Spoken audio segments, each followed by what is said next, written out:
Today I've got a video that's a little bit different, and I will tell you why.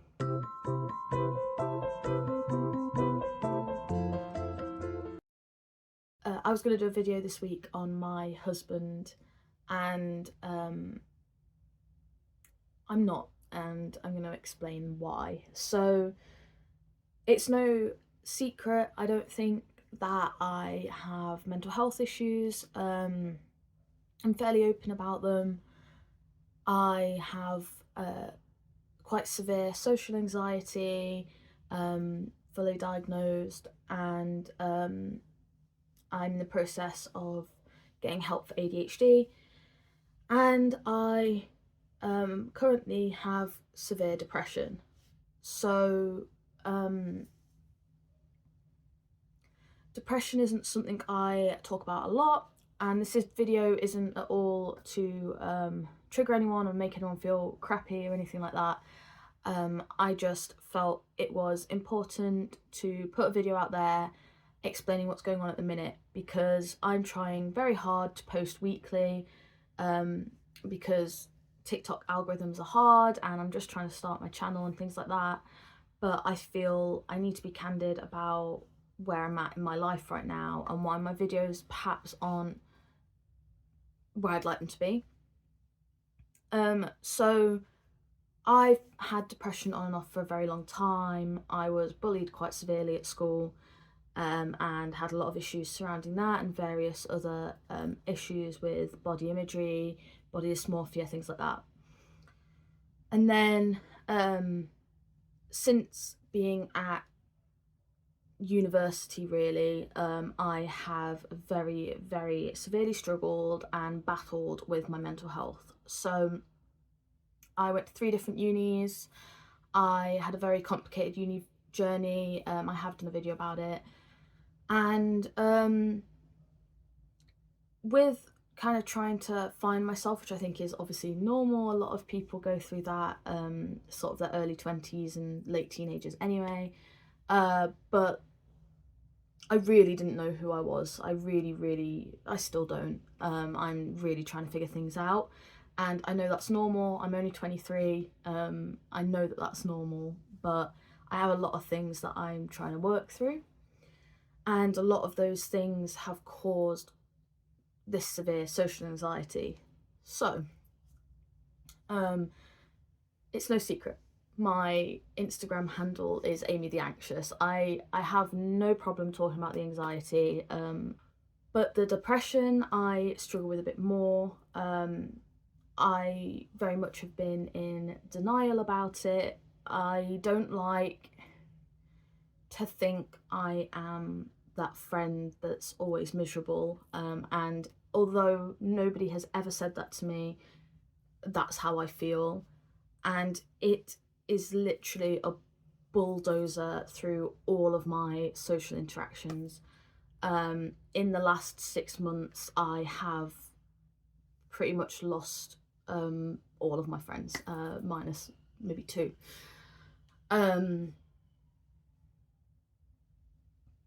I struggle to leave the house.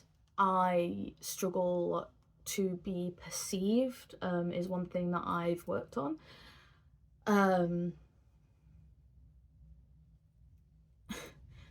It seems weird saying it when I can put myself on a video like this, but this is very different. I mean, I'm currently in my bedroom. I'm in my safe place. There's no one actively sat there listening to me, and I can deal with comments and stuff online, but face to face, I'm a very, very, very anxious person.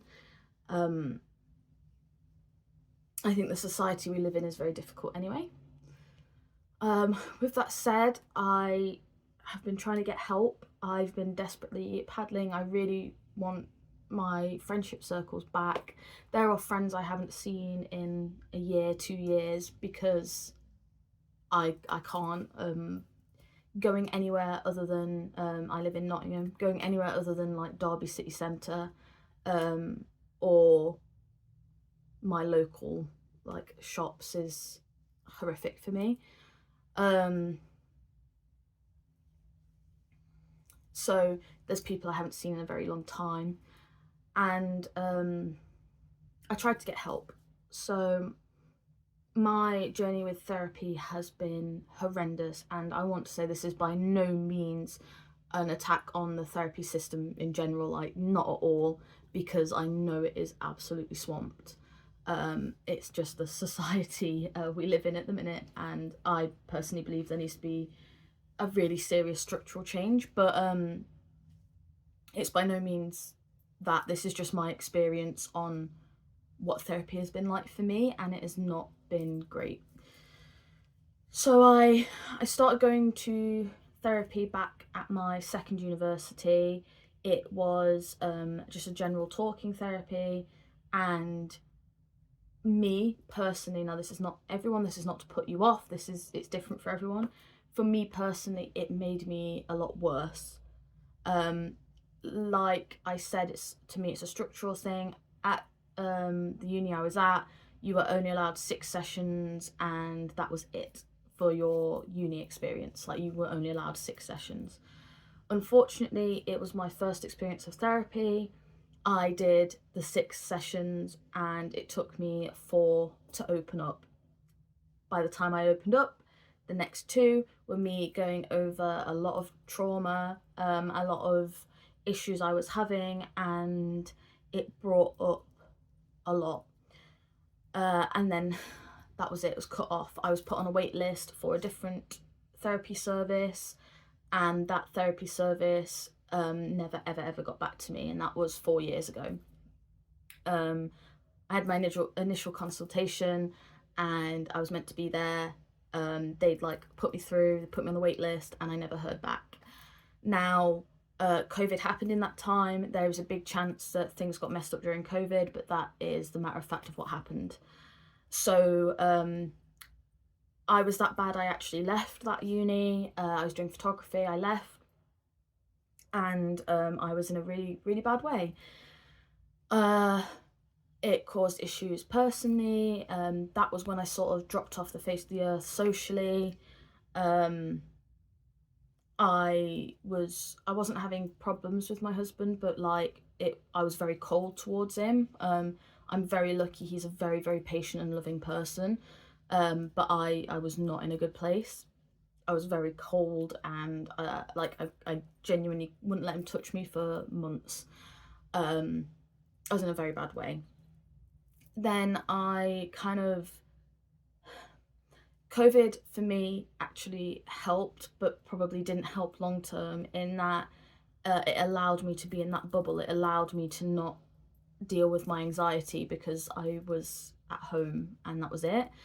And I felt better. I am not a therapist. I am not a psychologist. I have no idea, but I feel like that's probably not great, because I think I just basically gave my brain what it wanted.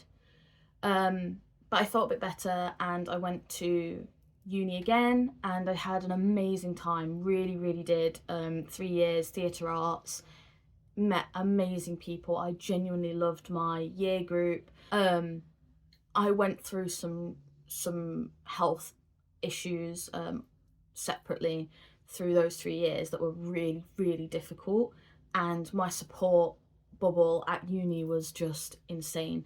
Now, that is not to say I didn't struggle with depression and anxiety on and off. I absolutely did. But the people that I met at uni was such a big support that it wasn't crippling. I've come out of uni, and I have become very isolated again. I'm not forcing myself to go out. I'm petrified, to be completely honest, to go out, and I am now back in the situation where, well, really, I see one person. That's it. I'm not leaving the house. I struggle to leave the house. Um, it seems on my social media and things that I'm out and things, but um, the amount that you see on social media is the amount that I am out, if that makes sense. I try and kind of boost my confidence with going out and things by posting about it. But it's just slowly, very, very slowly dwindling away. I do get out the house a lot for walks. Sorry, I just had someone pick up a parcel. This is a prime example, actually, probably came at a really good time because I am panicking because I had to see someone at the door. So I go on walks and things and it's isolated. So I'm okay doing that. It's a bit different. So that's kind of where I got to, and I got to a point again where I knew I was getting to a bad place again. I knew I was pushing people away and shutting down again. So I reapplied for therapy. Well, I went to the doctors first, and they don't refer you anymore, or my local doesn't. So they told me somewhere to self-refer to. I got an email back saying I wasn't in their catchment. So I'd been sent to my Nottingham branch. The Nottingham branch said I needed to contact Derby. I contacted Derby. They said I needed Nottingham. So I gave up on that.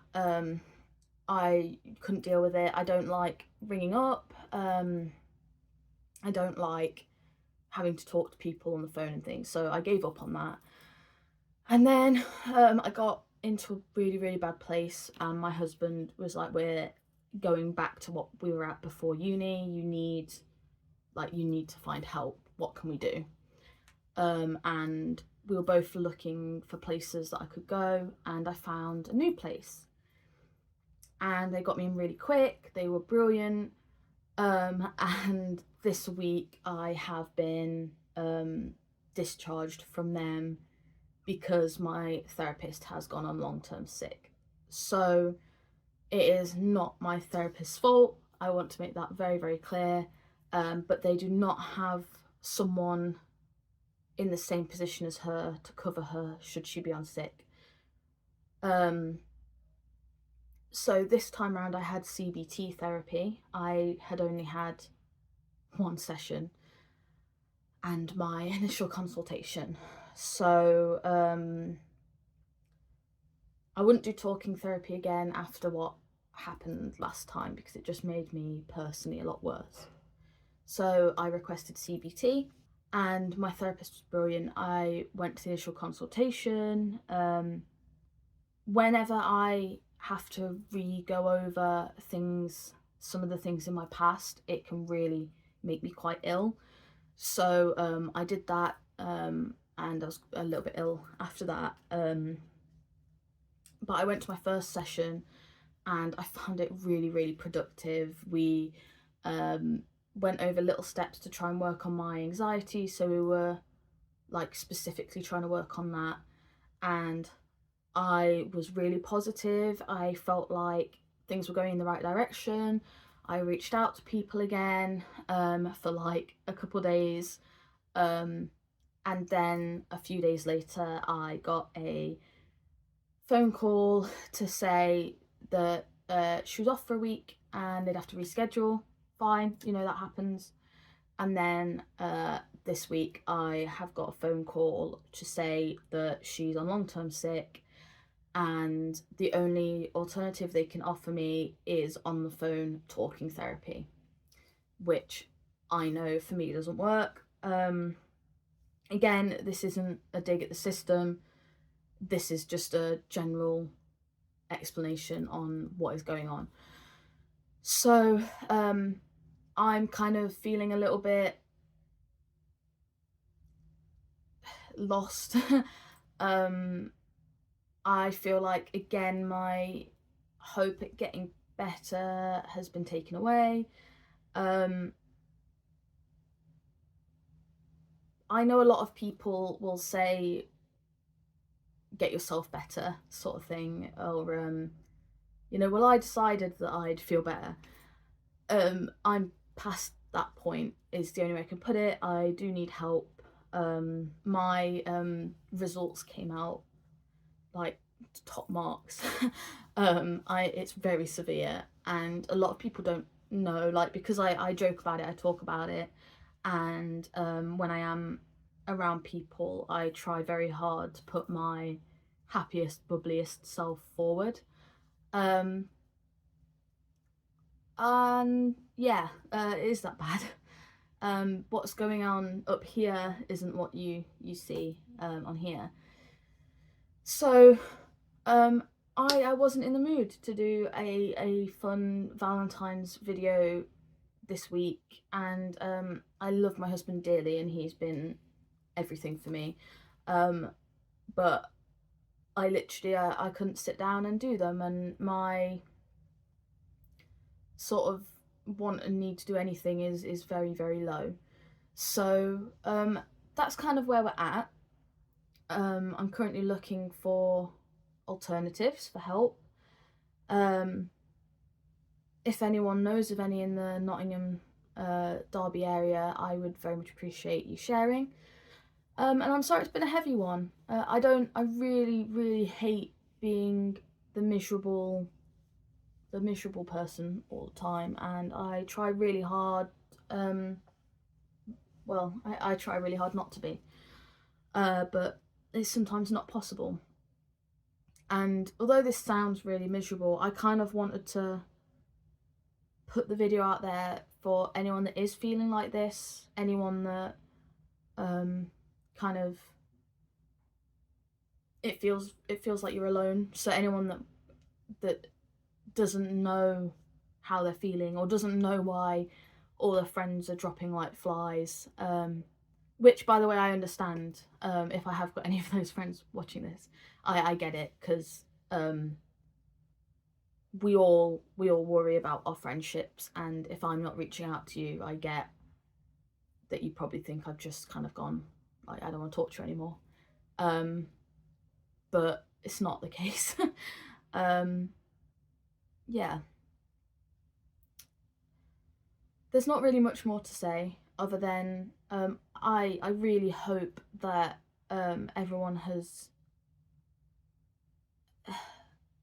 that everyone doesn't feel like this. I really hope that you get the help if you need it, and I really hope that one day I will be sat here with this clip from this video saying I made it out the other side, and I'm sure I will. I'm by no means giving up. I'm a very stubborn person, so this is by no means a video of me saying I'm giving up. That's not the case. So let's see where we go. Let's see what happens. I am very grateful for a lot of things I have in my life. I have an amazing husband. I have a home. I have, access to food and water. I'm not by any means saying my life in general is horrific. There's just a lot of past issues that I have to work on. So thank you for listening if you did. Sorry it was a very heavy video, and I really, really hope that you have a better week than I do. So thank you for following along, Mardy family, and I promise to bring you more positive content very soon. Lots of love.